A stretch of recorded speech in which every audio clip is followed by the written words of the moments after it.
Suheldev Bharatiya Samaj party की राजस्थान प्रदेश इकाई ने जयपुर के पिंक सिटी प्रेस क्लब में पत्रकार वार्ता आयोजित की। इस पत्रकार वार्ता को सुहेलदेव भारतीय समाज पार्टी के राष्ट्रीय प्रवक्ता तथा राजस्थान प्रभारी सुभाष यादव ने संबोधित करते हुए राष्ट्रीय लोकतांत्रिक पार्टी के मुखिया एवं नागौर के सांसद हनुमान बेनीवाल को दगा हुआ कारतूस बताया तथा साथ ही एसआई भर्ती के नाम पर युवाओं को बरगलाने का आरोप लगाया। सुभाष चंद्र यादव ने कांग्रेस पर बरसे राजस्थान प्रदेश कांग्रेस के मुखिया गोविंद सिंह डोटासरा को नाचने वाला नौटंकीबाज करार दिया। सुभाष सिर्फ यही नहीं रुके, युवाओं के मुद्दे पर बोलते हुए प्रदेश की भजनलाल शर्मा सरकार पर हमला करते हुए उन्हें अनुभवहीन बताते हुए कृपा से बना हुआ मुख्यमंत्री तक कह डाला। सुबह सपा जहां एक और एनडीए गठबंधन में बीजेपी की साथी है, वहीं दूसरी ओर बीजेपी पर सुबह सपा ने जबरदस्त निशाना भी साधा है। सरकार है जिसका मतलब ये नहीं कि भारतीय जनता पार्टी बोले कि दिन को रात बोल दो तो रात बोल देंगे हम सरकार में शामिल जरूर हैं, लेकिन सुहेलदेव भारतीय समाज पार्टी स्वयं एक दल है, एक पार्टी है। सुहेलदेव भारतीय समाज पार्टी के अपने खुद के मुद्दे हैं, अपने खुद के एजेंडे हैं। सुहेलदेव भारतीय समाज पार्टी अपने मुद्दे और अपने एजेंडे पर कार्य करेगी। भारतीय जनता पार्टी अपना काम कर रही है, सुहेलदेव भारतीय समाज पार्टी अपना कार्य कर रही है। तो हमारे मुद्दे भारतीय जनता पार्टी के मुद्दे बिल्कुल अलग हैं। हम लोग मुद्दों की राजनीति करने के लिए आए हैं। भारतीय जनता पार्टी अगर कोई गलत कार्य करती है तो सुहेलदेव भारतीय समाज पार्टी उसका पुरजोर विरोध करने का कार्य करेगी, एनडीए का हिस्सा होने के बावजूद भी। इस प्रकार के मुद्दे हैं। देखिए, कई मुद्दे हैं राजस्थान की राजनीति के अंदर, ऐसे कई ज्वलंत मुद्दे हैं जिसको लेकर सुहेलदेव भारतीय समाज पार्टी आप लोगों के बीच में आई है। आप देख ही भी रहे हैं कि इस समय एसआई भर्ती का बहुत बड़ा मामला उठा हुआ है, जिसके बारे में बहुत सारी चीज़ें चल रही हैं। जो राजीव गांधी युवा मित्र वाले लोग हैं उनकी भी बहुत सारी समस्याएं, उनकी चल रही समस्याएं, ऐसी और भी समस्याएं हैं जिनको लेकर सुहेलदेव भारतीय समाज पार्टी राजस्थान की जनता के बीच में जाने का कार्य करेगी।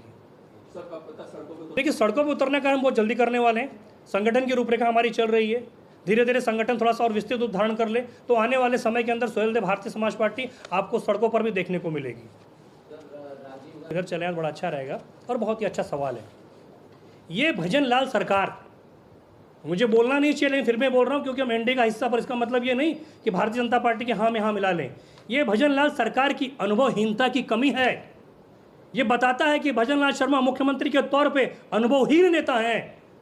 ये पूरी जिम्मेदारी के साथ मैं बोल रहा हूँ, क्योंकि राजीव गांधी युवा मित्र योजना लाने वाली कौन सी सरकार थी? भारतीय जनता पार्टी की सरकार थी। वह वसुंधरा राजे लेकर आई थी। उसके बाद में कांग्रेस पार्टी की सरकार आती है और कांग्रेस पार्टी की सरकार उसका नाम बदल के राजीव गांधी युवा मित्र कर देती है। और भजनलाल सरकार, इस देश के इस प्रदेश के यशस्वी मुख्यमंत्री आते हैं और एक झटके के अंदर 6000 लोगों को बेरोजगार कर देते हैं। ये मुख्यमंत्री की अनुभवहीनता है। योजना आपकी लेके आने वाले आप लोग, अगर खत्म ही करना था तो कांग्रेस खत्म कर सकती थी, क्योंकि योजना तो बीजेपी लेके आई थी। कांग्रेस ने तो खत्म नहीं किया, लेकिन आपने एक झटके में 6000 लोगों को बेरोजगार कर दिया। ये कहाँ की मानवता है? ये सरकार चलाने का तरीका है। और मुझे ये भी पता चला है कि इस युवा मित्रों के अंदर से 6 हमारे साथी, युवा साथी डिप्रेशन का शिकार होकर अपनी जीवन लीला को समाप्त कर चुके हैं। इसकी जिम्मेदारी कौन लेगा? इसकी जिम्मेदारी इस प्रदेश की भजनलाल शर्मा की सरकार को लेनी चाहिए, लेकिन अपनी जिम्मेदारी से भाग रहे हैं। वो प्रदेश का विकास करेंगे, वो अपने जिले का विकास नहीं कर पाते। वो आने वाले समय के अंदर आपको धनाप्रदर्शन देखने को मिलेगा, जल्दी देखने को मिलेगा। रणनीति साझा करने की जिम्मेदारी आने वाले समय के अंदर जैसा भी होगा प्रदेश अध्यक्ष आपके सामने साझा कर देंगे। साहब, कोयले की दलाली में सबके हाथ काले, 2021 का मामला है ये। और ये कांग्रेस की सरकार थी और कांग्रेस को भी कहीं ना कहीं पता कि भैया हम भी इसके अंदर काले होने वाले हैं।